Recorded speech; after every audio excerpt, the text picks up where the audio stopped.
ನಮಸ್ತೆ ಎಲ್ರಿಗೂ.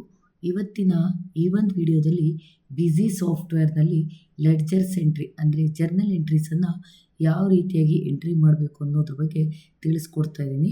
ಸೊ ಇದರಲ್ಲಿ ನಾನು ಕೆಲವೊಂದನ್ನು ಎಕ್ಸ್ಪ್ಲೈನ್ ಮಾಡ್ತೀನಿ. ಸೊ ನೀವು ನೋಟ್ಸಲ್ಲಿ ಬರ್ಕೊಂಡು ಇದನ್ನು ಪ್ರಾಕ್ಟೀಸ್ ಮಾಡಬೇಕಾಗತ್ತೆ. ಮೊದಲದಾಗಿ ಏರ್ ಕಂಡೀಷ್ನರನ್ನು ಫಿಕ್ಸ್ಡ್ ಅಸೆಟ್ಸ್ ಅಂತ ಹೇಳ್ತೀವಿ. ಬ್ಯಾಡ್ ಡೆಟ್ಸ್ ಮೀನ್ಸ್ ನಿಮಗೆ ಬರ್ತಕ್ಕಂಥ ಹಣ ಬಾರದೆ ಇದ್ದಾಗ ಬಿಸ್ನೆಸ್ಸಲ್ಲಿ ಆ ಹಣವನ್ನು ನಾವು ಬ್ಯಾಡ್ ಡೆಟ್ಸಲ್ಲಿ ಎಂಟ್ರಿ ಮಾಡಬೇಕಾಗತ್ತೆ.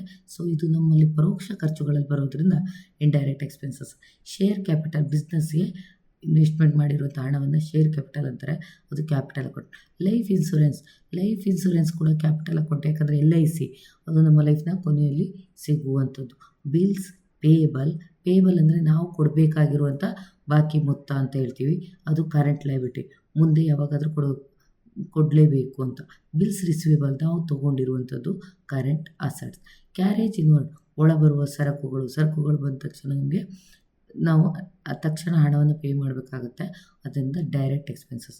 ಕ್ಯಾರೇಜ್ ಔಟ್ವರ್ಡ್ ಅಂದರೆ ನಾವು ಹೊರಗೆ ಕಳಿಸಿರುವಂಥದ್ದು ಇಂಡೈರೆಕ್ಟಾಗಿ ಎಕ್ಸ್ಪೆನ್ಸಸ್ ಆಗ್ತಾ ಇರುತ್ತೆ.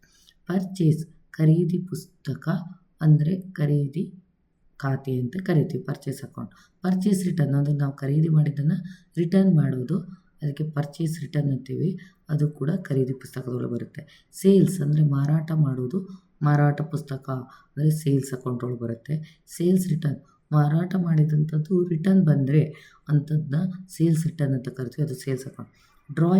ಡ್ರಾಯಿಂಗ್ಸ್ ಮೀನ್ಸ್ ಬಿಸ್ನೆಸ್ಸಲ್ಲಿರುವಂಥ ಹಣವನ್ನು ನಮ್ಮ ಪರ್ಸ್ನಲ್ ಯೂಸ್ಗೆ ನಾವು ತೊಗೊಂಡ್ರೆ ಅದನ್ನ ಡ್ರಾಯಿಂಗ್ಸ್ ಅಂತ ಕರೀತಾರೆ, ಅದು ಕ್ಯಾಪಿಟಲ್ ಅಕೌಂಟ್ನ ಅಂಡರಲ್ಲಿ ಬರುತ್ತೆ. ಮೋಟಾರ್ ಕಾರ್ ಅನ್ನೋದು ಫಿಕ್ಸ್ಡ್ ಅಸೆಟ್ಸ್. ಫರ್ನಿಚರ್, ಇವೆಲ್ಲವೂ ಕೂಡ ಅಸೆಟ್ಸ್ಗಳೆಲ್ಲವನ್ನು ಫಿಕ್ಸ್ಡ್ ಅಸೆಟ್ಸಲ್ಲಿ ಎಂಟ್ರಿ ಹಾಕ್ತೀವಿ. ಡಿಸ್ಕೌಂಟ್ ರಿಸೀವ್ಡ್ ಅಂದರೆ ಇಂಡೈರೆಕ್ಟ್ ಇನ್ಕಮ್ ಅಂತ ತಗೋಬೇಕದನ್ನ ನೀವು, indirect income.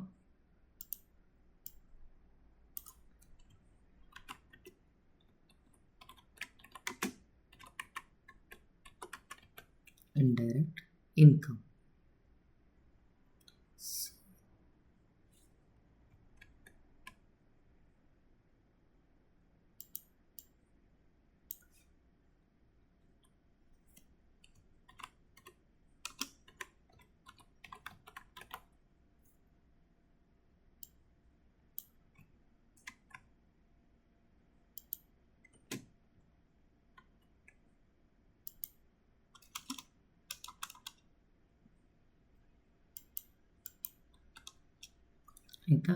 So discount payable, indirect expenses, ನಾವು ಡಿಸ್ಕೌಂಟನ್ನು ಕೊಡೋದು ಪೇಯಬಲ್, ಆಯಿತಾ. ನೆಕ್ಸ್ಟು ರೈಲ್ವೆ ಫೇಟ್, ಇದು ಡೈರೆಕ್ಟ್ ಎಕ್ಸ್ಪೆನ್ಸಸ್. ವೇಜಸ್, ದಿನಗೂಲಿ ಅಂತ ಕರಿತೀವಿ, ದಿನಗೂಲಿಯನ್ನು ಕೂಡ ನಾವು ಡೈರೆಕ್ಟ್ ಎಕ್ಸ್ಪೆನ್ಸಸ್ ಅಂದರೆ ಡೈಲಿ ಖರ್ಚು ಮಾಡ್ತಕ್ಕಂಥದ್ದು. ಆಮೇಲೆ ಡೆಪ್ರಿಷಿಯೇಷನ್ ಮೀನ್ಸ್ ಸವಕಳಿ ವೆಚ್ಚ ಅಂತ ಹೇಳ್ತೀವಿ, ಅದು ಒಂದು ವಸ್ತುವನ್ನು ನಾವು ತೊಗೊಂಡಾಗ ಅದರ ಮೌಲ್ಯದಲ್ಲಿ ಕಡಿತ ಆಗೋದು, ಸೊ ಅದು indirect expenses. Rent indirect, monthly ಕೊಡೋದ್ರಿಂದ indirect.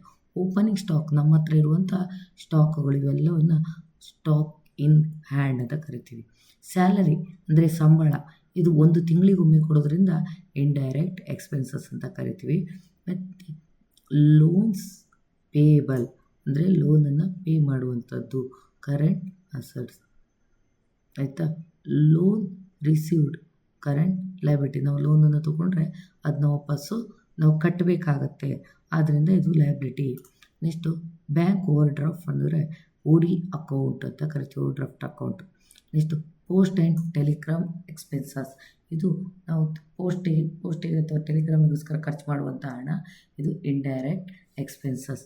Commission received, indirect income ಆಗಬೇಕದು, ಇಂಡೈರೆಕ್ಟ್ ಇನ್ಕಮ್, ಆಯಿತಾ. ಅದು commission paid, indirect expenses. Next ಬಂದು printing and stationery, printing charges indirect expenses. Machinery fixed assets. Repair of ಮೆಷಿನರಿಗೆ ನಾವು ರಿಪೇರಿ ಮಾಡೋಕ್ಕೆ ಖರ್ಚು ಮಾಡಿರುವಂಥ ಹಣ indirect expenses. Light bill of ಆಫೀಸಿನ light bill indirect expenses. Creditor ಅಂದರೆ ಕೊಡುವವ, ಸೊ ಅವನು ಸೆಂಡ್ರಿ ಕ್ರೆಡಿಟರ್. ಡೆಟರ್ ಪಡೆದುಕೊಂಡವ, ಅವನು ಸೆಂಡ್ರಿ ಡೆಟರ್. ಇನ್ಸೂರೆನ್ಸ್ ಪ್ರೀಮಿಯಂ, ಅಂದರೆ ಇಯರ್ಲಿ ಒನ್ಸ್ ಇನ್ಸೂರೆನ್ಸ್ ಕೊಡ್ತೀವಲ್ಲ ಅದು indirect expenses. Office rent indirect monthly ಒಂದು ಸತಿ ನಾವು ರೆಂಟ್ ಕಟ್ಟುವಂಥದ್ದು.